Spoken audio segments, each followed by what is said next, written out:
Guys শীত চলে গেছে, এখন আমার এই দুধ পুলি পিঠা খাওয়ার জন্য খুবই ইচ্ছা করতেছে, কারণ এইবার পুলি পিঠা সব থেকে কম খাওয়া হয়েছে। তো আমি এটা একটা গ্লাসের মধ্যে করে কেটে নিচ্ছি। আরে দূর শালার, একটা সুন্দর ভিডিও করতে গেলে এরকম ছাতার মাথা ভিডিওটা হয় নষ্ট। তো এরকম গ্লাস দিয়ে কাইটা নিতেছি।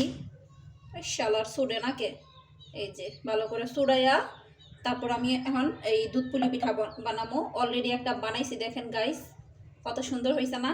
এখন আমি আবার আরেকটা বানাই দেখামো, একটু ওয়েট করেন। এই যে আমি একটু পুর নিলাম, নিয়ে একটু চাপ দিয়ে সুন্দর করে তারপর হচ্ছে আমি সুন্দর করে পিঠার শেপ দিয়ে নিব।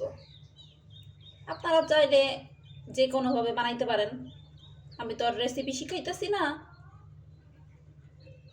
এই যে গাইস, শুনতেন না? তো এরকম করে আমি সবগুলো বানাই নিব এখন।